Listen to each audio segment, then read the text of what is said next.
ទាំងនេះត្រូវបានរចនាឡើងសម្រាប់ផ្ទះលំហែ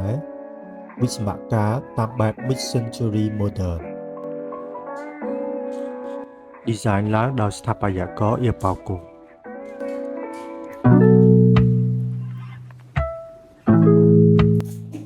នៅផ្ទៃខាងមុខយើងមានកន្លែងចតឡាននៅផ្ទៃខាងក្នុងកន្លែងទទួលភ្ញៀវតុបាយតែបាយស្ងួតនៅផ្ទៃខាងក្រោយយើងមានផ្ទះបាយសើមនិងកន្លែងជួបជុំពីឯផ្ទៃម្ខាងទៀតយើងមានបន្ទប់ពេងនៃគ្រួសារនិងបន្ទប់ទឹកដែលបង្កជាឯកជនភាពសម្រាប់ការស្នាក់នៅនៅខាងលើយើងមានរានហាលកន្លែងហាត់ប្រាណនិងបន្ទប់គេងនិងបន្ទប់ទឹកសម្រាប់ភ្ញៀវពីខាងក្រោយយើងមានសួននិងអាងហែលទឹក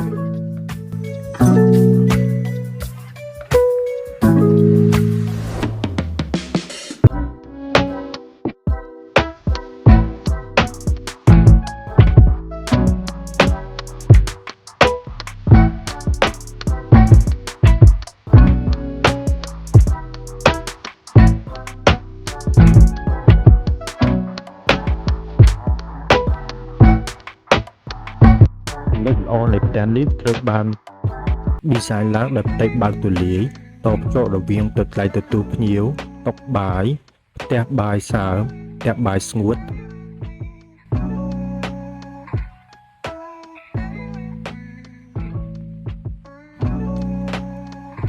ជាលំនៅឋានល្អសម្រាប់ការជួបជុំការស្នាក់នៅបែបឯកជនភាព